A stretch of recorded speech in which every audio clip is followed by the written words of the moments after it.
Morning all of you. मैं Ranjit Singh, Gurugram teacher training college Chak 5 बेलम श्री विजयनगर के यूट्यूब चैनल में आप सभी का स्वागत करता हूं। अपने जो टीचिंग सब्जेक्ट हैं साइंस के, उनका अध्ययन कर रहे थे। पीछे वाली वीडियो के अंदर अपने जीव विज्ञान शिक्षण विषय था, उसका अध्ययन किया था। तो आज अपने नया शिक्षण विषय शुरू कर रहे हैं, साइंस का गणित। ठीक है, मैथमेटिक्स या इसको गणित का शिक्षण शास्त्र कहते हैं अपने। तो इसके अंदर अपने आज जो अपना टॉपिक रहेगा गृह कार्य या लिखित कार्य, रिटन वर्क जिसको अपने कहते हैं। विषय गणित है, तो गृह कार्य या लिखित कार्य। इसके अंदर आज अपने ये टॉपिक डिस्कस करेंगे। गृह कार्य का अर्थ, गृह कार्य के उद्देश्य क्या होते हैं, फिर गृह कार्य की आवश्यकता क्यों पड़ती है, और फिर गृह कार्य कैसे दिया जाए, मतलब किस प्रकार से गृह कार्य होना चाहिए या उसकी क्या विशेषताएं होनी चाहिए, ये भी अपने कह सकते हैं। तो इसके अंदर सबसे पहले अपने शुरू करेंगे गृह कार्य का अर्थ क्या होता है। इसके अंदर गृह कार्य का मतलब है कि जो कक्षा से बचा हुआ कार्य घर से पूरा करने के लिए शिक्षक बच्चों को देता है, उसे अपने गृह कार्य कह सकते हैं। या आपने ऐसे भी कह सकते हैं कि कक्षा कक्ष के अंदर जो कार्य शिक्षक बच्चों को करवाता है, उसके अलावा बच्चों को घर से करने के लिए जो कार्य दिया जाता है शिक्षक के द्वारा, वो अपने उसको गृह कार्य या लिखित कार्य कहते हैं। तो अब गृह कार्य जो होता है, ये मौखिक और लिखित जितनी भी शारीरिक क्रियाएं बच्चे को शिक्षक घर से करने के लिए देता है, वो मौखिक भी हो सकती है, लिखित भी हो सकती हैं, वो दोनों गृह कार्य के अंदर आती है। तो अपने इसको यूँ भी लिख सकते हैं कि शिक्षक के द्वारा कक्षा कक्ष के अतिरिक्त बच्चों को घर से करने के लिए जो भी मौखिक और लिखित शारीरिक क्रियाएं दी जाती हैं या कार्य दिए जाते हैं, वो लिखित कार्य या गृह कार्य कहलाता है। तो गृह कार्य का विशेष महत्व होता है। सभी विषयों के अंदर गृह कार्य दिए जाते हैं। जब भी शिक्षक किसी शिक्षण बिंदु का अध्ययन करवाता है या कोई लेसन पूरा करवाता है, तो वो जो है उसको करवाने के बाद कक्षा कक्ष में जो कार्य करवा दिया जाए, उसके अलावा बच्चों को घर से कुछ कार्य करने के लिए देते हैं, तो वो उनका लिखित कार्य या गृह कार्य है। बच्चे जब समय करके देखते हैं घर पे, तो उनके अंदर तर्क शक्ति आती है और ज्ञान जो है वो ज़्यादा स्थायी होता है। तो गणित एक ऐसा विषय है जिसमें अभ्यास बहुत जरूरी होता है। तो उसके अंदर बच्चों को अभ्यास कार्य भी दिया जाता है और गृह कार्य भी दिया जाता है। तो दोनों में थोड़ा सा फर्क है। अपने दोनों ही टॉपिक का डिस्कस करेंगे। पहले अपने ये जो पढ़ रहे हैं अभी गृह कार्य या लिखित कार्य, इसके बाद अपने अभ्यास कार्य भी करेंगे। तो दोनों में थोड़ा सा फर्क है। तो पहले अपने लिखित कार्य का अध्ययन करते हैं। लिखित कार्य में बच्चा जो घर जाके समय रिटर्न के अंदर कार्य करता है। तो गणित के अंदर लिखित कार्य जो है, इसका विशेष महत्व है, क्योंकि गणित ऐसा विषय है जिसके अंदर बच्चा जब तक समय करके नहीं सीखता, समय करके नहीं देखता, उसका ज्ञान स्थायी नहीं होता। शिक्षक के द्वारा जो सवाल करा दिए जाएंगे, बच्चा उनको उतार लेगा ब्लैक बोर्ड से, तो उसको हो सकता है उतने अच्छे से समझ में ना आए जब उसको समय करके देखेगा उदाहरण की सहायता से। ठीक है, तो इसलिए गणित के अंदर गृह कार्य का विशेष महत्व है। तो अब है गृह कार्य के उद्देश्य। ये तो था गृह कार्य का उद्देश्य क्या है, मतलब गृह कार्य जो है बच्चों को क्यों दिया जाता है, ठीक है, या ऑब्जेक्ट क्या है, किस उद्देश्य की पूर्ति के लिए गृह कार्य बच्चों को करवाया जाता है। तो इसके अंदर एक तो है छात्रों के खाली समय का सदुपयोग गृह कार्य के द्वारा होता है। बच्चे घर पे जाकर के अपना जो खाली समय दैनिक क्रियाएं करने के बाद उस खाली समय का सदुपयोग जो है वो गृह कार्य करने के अंदर कर सकते हैं। क्योंकि जब शिक्षक बच्चों को गृह कार्य देगा, बच्चे उसको घर जाके करेंगे, तो उनके अंदर एक तो अभ्यास करने की क्षमता आएगी और दूसरा उनका जो खाली समय उसका सदुपयोग भी हो सकता है। क्योंकि मनोवैज्ञानिक ये मानते हैं कि जो खाली दिमाग होता है वो शैतान का घर है। तो बच्चे जब खाली रहेंगे, अन्य गतिविधियां करेंगे, तो उनके अंदर जो है मानसिक विकास गलत दिशा में भी जा सकता है। इसलिए गृह कार्य जो बच्चों के खाली समय के सदुपयोग का सबसे बढ़िया और महत्वपूर्ण साधन है। ठीक है, बच्चा पुस्तकें पढ़ सकता है, मौखिक कार्य दिया जाए तो वो पुस्तक भी पढ़ सकता है या कुछ गतिविधि अन्य भी कर सकता है, और लिखित के अंदर वो लिख करके भी खाली समय का अपने सदुपयोग करता है। फिर दूसरा इसमें स्वाध्याय के गुण विकसित होंगे बच्चे में। जब गृह कार्य बच्चा करेगा तो उसमें सेल्फ स्टडी का गुण आएगा, स्वाध्याय का गुण आ जाता है, क्योंकि गृह कार्य बच्चा समय करेगा घर जाके, तो इसके अंदर उसमें सेल्फ स्टडी या स्वाध्याय का गुण आता है। तो ये भी एक उद्देश्य है गृह कार्य देने का, ताकि बच्चे में सेल्फ स्टडी का जो है ना गुण आ जाए और उसको सेल्फ स्टडी की आदत पड़ जाए, वो स्वाध्याय करने लग जाए धीरे धीरे। और स्वाध्याय जो है वो गणित के अंदर, विज्ञान के किसी भी विषय के अंदर स्वाध्याय जो बहुत जरूरी है। जब तक बच्चा समय नहीं करके सीखता तो उसके अंदर जो ज्ञान वो ज़्यादा स्थायी नहीं होता। फिर गणित के अंदर बहुत सारे सवाल हैं, बहुत सारी ऐसे कठिन जो है अभ्यास होते हैं जिनको बच्चा जब तक समय नहीं करके देखता तब तक वो उसको अच्छे से समझ में नहीं आ सकते।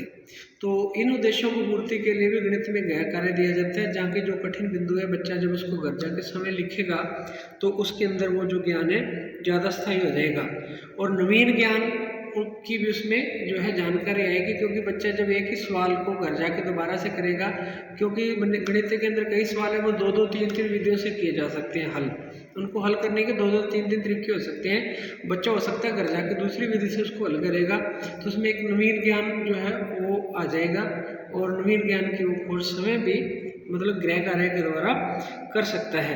फिर समस्या समाधान करने की शक्ति भी आएगी उसके अंदर, क्योंकि बच्चा जब गृह कार्य करेगा तो उसके अंदर कोई कठिनाई आती है तो वो उसका समाधान निकालने की कोशिश भी करेगा।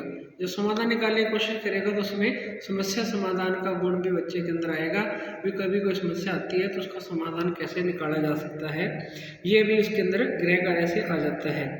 फिर सामूहिक शिक्षण कराया जाता है कक्ष के अंदर, तो हो सकता है सामूहिक शिक्षण में कुछ कमियां रह जाएं, लेकिन बच्चा जब घर जाके समय उसको करेगा तो उसमें जो सामूहिक शिक्षण के अंदर कमियां रह गई थी उनको वो सुधार सकता है, क्योंकि गृह कार्य जब वो लिखित में करेगा तो जो कोई कमी उसको लगेगी उसको वो सुधार सकता है या शिक्षक के मार्गदर्शन भी ले सकता है। तो सामूहिक कार्य के अंदर रहने वाली जो कमियाँ हैं उनको गृह कार्य देने से आसानी से दूर किया जा सकता है, क्योंकि सभी बच्चे व्यक्तिगत अपना गृह कार्य करेंगे तो उसके अंदर कोई भी सामूहिक कमी रह गई है तो उसका बच्चे को भी ज्ञान होगा और शिक्षक को भी ज्ञान होगा।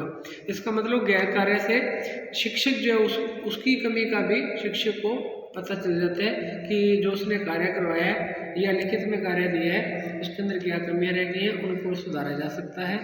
और छात्रों में दृढ़ विश्वास और आत्मविश्वास पैदा होता है गृह कार्य करने से। जब बच्चा समय सवाल हल करके लाएगा गणित के अंदर तो उसमें आत्मविश्वास बढ़ेगा, दृढ़ जो है विश्वास उसका बनेगा कि हाँ मैंने जो कार्य किया वो सही है।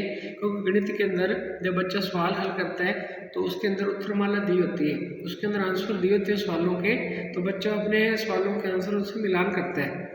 तो जब मिलान करता है उसका सवाल सही होता है तो उसमें आत्मविश्वास बढ़ता है और इच्छा शक्ति बढ़ती है। दृढ़ आत्मविश्वास जो है मतलब गृह कार्य के द्वारा बच्चों में पैदा किया जाता है।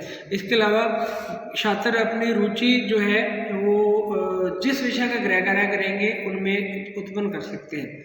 जब बच्चा समय हल करके देखेगा बार बार सवाल तो उसमें सवाल करने की रुचि पैदा होगी। मतलब गणित के जो समस्याएं हैं जो सवाल हैं उनको हल करने से बच्चे में उस विषय के प्रति रुचि पैदा होती है। जिस विषय का गृह कार्य ज़्यादा दिया जाएगा उस विषय के प्रति बच्चों की रुचि भी ज़्यादा होगी, ऐसा मनोवैज्ञानिक मानते हैं। जिस विषय का गृह कार्य नहीं दिया जाता बच्चों उस विषय को घर जाके ज़्यादा समय नहीं देते हैं तो धीरे धीरे उस विषय से बच्चों की रुचि भी कम होती जाती है।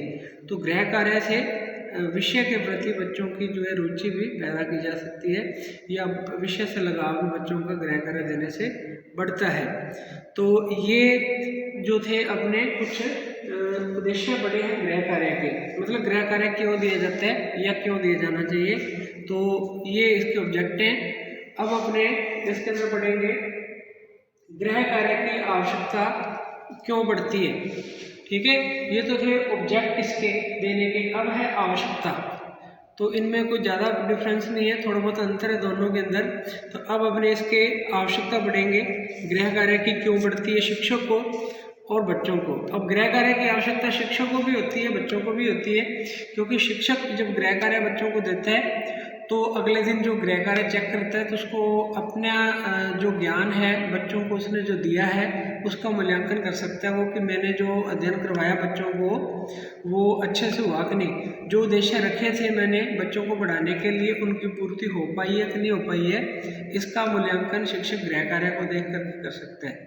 ठीक है। और बच्चों को गृह कार्य की आवश्यकता भी होती है, क्योंकि बच्चे जब गृह कार्य करते हैं तो उनमें उस विषय के प्रति एक तो रुचि पैदा होती है और अभ्यास करने से बच्चों में जो कार्य उनको करवाया गया है वो दृढ़ होता है, बच्चे उसको आसानी से कर सकते हैं। तो इसके अलावा कुछ इसमें पॉइंट है, सीखे हुए जो सिद्धांत है, जो नियम है, कक्ष के अंदर जो बच्चों को कार्य करवा दिया गया है, विषय वस्तु कोई भी हो सकती है उससे संबंधित है, तो उसके अंदर जो नियम है, जो सिद्धांत है लगाए गए हैं जिनके द्वारा वो कार्य करवाया गया है, तो उनको जब बच्चे घर जाके दोबारा से लिखित में करेंगे तो वो नियम और सिद्धांत है वो बच्चों को अच्छे से समझ में आ जाएंगे। या कह सकते हैं कि बच्चों को नियम और सिद्धांत जो कक्ष में बताए गए हैं उनको अच्छे से समझाने के लिए गृह कार्य की आवश्यकता पड़ती है। गृह कार्य के अंदर बच्चा जब समय करके सीखेगा तो वो नियम सिद्धांत उसको अच्छे से समझ में आ जाएंगे। फिर सीखे हुए कार्य संबंधी आत्मविश्वास की प्राप्ति हेतु भी बच्चा जब समय करता है, क्योंकि शिक्षक जो कार्य करवा के बच्चों को दिखाता है या करके दिखाता है तो बच्चे उसको सिर्फ समझते हैं, और बच्चों में जब खुद उस कार्य को करते हैं तो आत्मविश्वास बढ़ता है। तो आत्मविश्वास बच्चों को बढ़ाने के लिए भी बच्चों को जो है गृह कार्य दिए जाना आवश्यक है, ताकि बच्चे अपने जो आत्मविश्वास है वो बढ़ा सकें और विद्यालय में जो समय है उसका सदुपयोग हो सके। क्योंकि अगर बच्चों को विद्यालय के अंदर ही कार्य करवाया जाएगा और बच्चे विद्यालय के अंदर ही सारा वर्क जो है करेंगे, उनको समझाया जाएगा, तो समय का सदुपयोग नहीं हो सकता, या समय जो है उसका अपने मैनेजमेंट अच्छे से नहीं कर सकते हैं। तो बच्चे जब समय घर जाके करेंगे तो एक तो समय की बचत होगी और बच्चों में आत्मविश्वास भी बढ़ेगा। तीसरा है, सीखे हुए नियमों को याद करने के लिए विद्यालय के अलावा गृह कार्य आवश्यक होता है। जो नियम सिखा दिए हैं शिक्षक ने गणित से संबंधित, जैसे गणित के अंदर जो सूत्र वगैरह होते हैं हल करने के, जैसे लाभ हानि का सूत्र है, प्रतिशत का है, ब्याज का है, तो ये जो नियम है, सूत्र हैं, ये जब कक्ष में सिखा दिए जाते हैं तो इसके बाद इनका घर जाके इन नियमों को याद करने के लिए, समझने के लिए इनका अभ्यास जरूरी है। जब बच्चा घर जाके उन सूत्रों का उपयोग करके नए नए सवाल करेगा तो नियम उसको अच्छे से समझ में आ जाएंगे, याद हो जाएंगे। तो इन कार्यों के लिए गृह कार्य की आवश्यकता पड़ती है। फिर छात्र घर पर कुछ देर बैठकर जब गृह कार्य करेगा तो उसके अंदर एक तो स्वाध्याय की आदत बनेगी, फिर उसमें आत्मविश्वास बढ़ेगा, और आत्मविश्वास बढ़ने से वो किसी भी कठिन परिस्थिति के अंदर घबराएगा नहीं और जो भी समस्या है उसका समाधान आसानी से कर सकते हैं। तो इन सभी चीज़ों को ध्यान में रखते हुए गृह कार्य की आवश्यकता बढ़ती है। तो ये गृह कार्य की आवश्यकता थी। अब अपने बढ़ते हैं गृह कार्य कैसे दिया जाए, या अपने इसको ऐसे भी कर सकते हैं कि गृह कार्य की विशेषताएं क्या होनी चाहिए। ठीक है, इसकी जगह ये भी हो सकता है कि गृह कार्य की क्या विशेषताएं होनी चाहिए, जो गृह कार्य दिया जाएगा बच्चों को उसकी क्या क्वालिटी आई, या कह सकते हैं गृह कार्य कैसे दिया जाए या कैसा दिया जाना चाहिए। तीनों का मतलब एक ही है, मतलब गृह कार्य कैसा होना चाहिए, कैसे दिया जाए, या उस गृह कार्य की क्या विशेषताएं होनी चाहिए, इन सभी का मतलब एक ही है और इन सभी का आंसर भी ये एक ही रहेगा।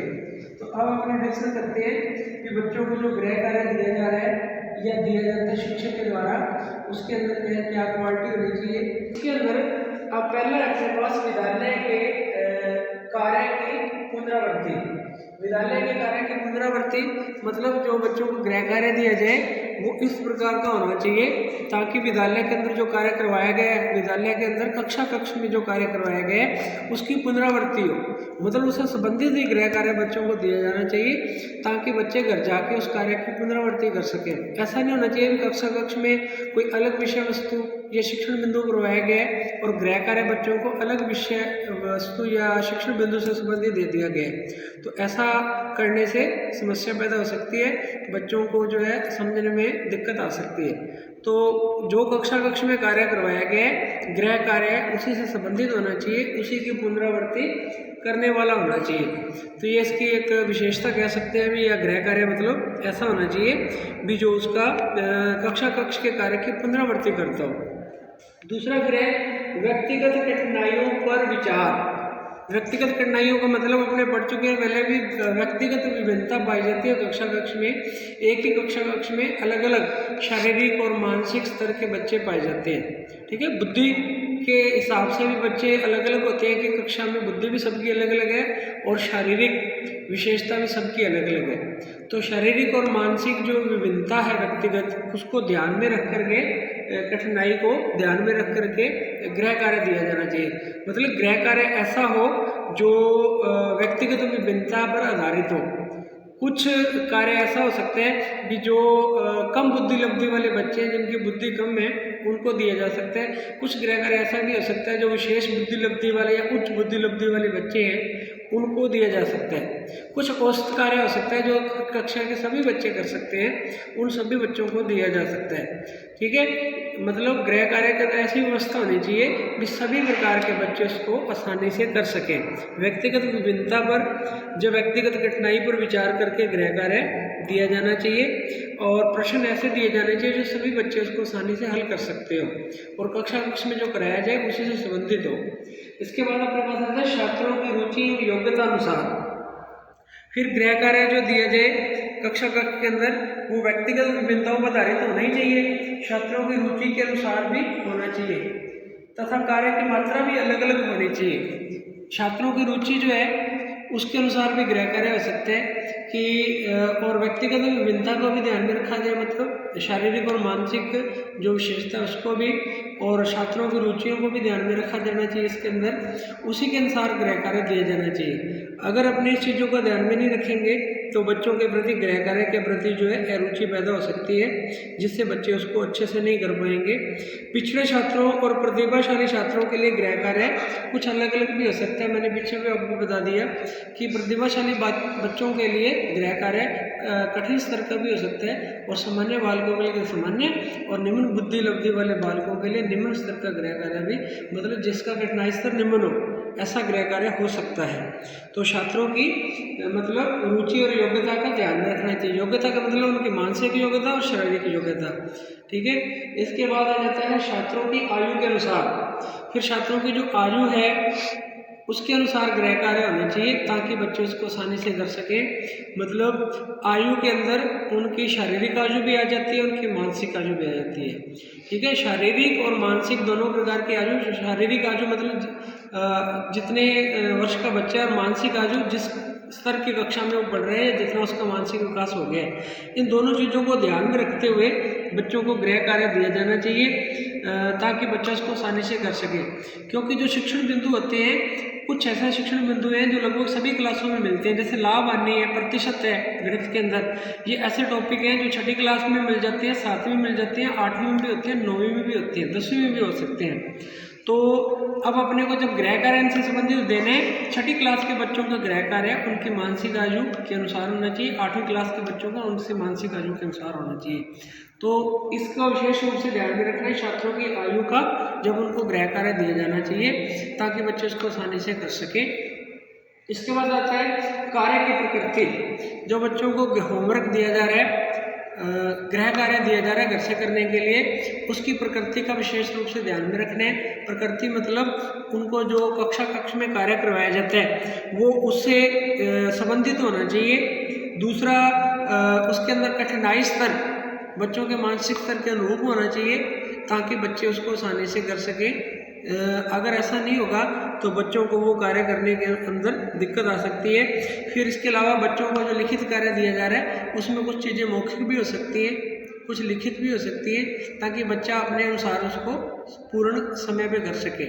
ठीक है, इसके अलावा छात्रों की शक्ति का उपयोग। छात्रों की शक्ति का उपयोग छात्रों के अंदर जो योग्यताएं छिपी हुई है, ठीक है, उसके अनुसार भी अपने गृह कार्य की व्यवस्था कर सकते हैं। छात्रों की शक्ति को गृह कार्य देने से भी अपने पहचाना जा सकता है, क्योंकि बच्चा जो है हर बच्चे की अलग अलग क्वालिटी है। किसी बच्चे में सृजनात्मकता होती है तो वो बच्चा उसी कार्य को अलग तरीके से कर सकते हैं, क्योंकि गणित के अंदर कुछ सवाल इनको अलग अलग 2-3 तरीकों से किया जा सकता है। तो बच्चों की योग्यता है उसका भी शिक्षक को गृह कार्य से पता चल सकता है। तो बच्चों की जो है शक्ति का उपयोग अपने गृह कार्य के अंदर कर सकते हैं। और अन्य विषय जो है, अन्य विषयों का जो कार्य है वो आपस में संबंधित भी हो सकता है गणित से, तो अपने अन्य विषयों के जो ज्ञान है उसका भी सहयोग बच्चों की शक्ति के द्वारा ले सकते हैं गृह कार्य को पूर्ण करवाने के लिए। यदि ऐसा नहीं हो कि बच्चे जो है गृह कार्य पूर्ण कर सके समय पे, तो उनके अंदर गृह कार्य के अंदर कटौती भी की जा सकती है। अगर बच्चे के पास समय ज़्यादा है तो उनको गृह कार्य अधिक भी दिया जा सकता है। तो छात्रों की शक्ति का उपयोग मतलब गृह कार्य के अंदर अपने कर सकते हैं। इसके बाद आ जाता है विशेष योजनाओं के अनुसार। अब छात्रों को जो गृह कार्य दिया जाता है उसमें विशेष योजनाओं का ध्यान में रखना आवश्यक है, या विशेष योजनाएं पहले से कोई योजना बनाई जानी चाहिए, भी इस हिसाब से बच्चों को गृह कार्य दिया जाएगा। अब विशेष योजनाएं जो होती हैं गृह कार्य देने में ध्यान में रखने वाले, या जिन योजनाओं को शिक्षक निर्माण करता है उनमें अपने जैसे कह सकते हैं सरल से जटिल की ओर सूत्र होता है, इसका उपयोग गृह कार्य के अंदर किया जा सकता है। मूर्त से अमूर्त ज्ञान की ओर होना चाहिए गृह कार्य, जो उसमें शिक्षण सूत्र का भी उपयोग होना चाहिए। फिर ज्ञात से अज्ञात की और जो शिक्षण सूत्र होते हैं इसका भी गृह कार्य के अंदर उपयोग होना चाहिए। और सूक्ष्म से स्थूल की ओर ये शिक्षण सूत्र हैं 4, इन सूत्रों का उपयोग गृह कार्य देते समय शिक्षक को करना चाहिए, या मतलब गृह कार्य के अंदर इनकी उपयोगिता होनी चाहिए, इनका उपयोग किया जाना चाहिए।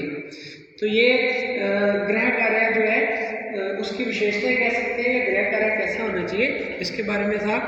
तो ये अपने टॉपिक इसके 3 कर लिए, 4 टॉपिक कर लिए हमने। एक तो गृह कार्य का अर्थ हो गया अपना, गृह कार्य के उद्देश्य हो गए, गृह कार्य की आवश्यकता होगी, और गृह कार्य कैसे किया जाए या गृह कार्य की क्या विशेषता होनी चाहिए।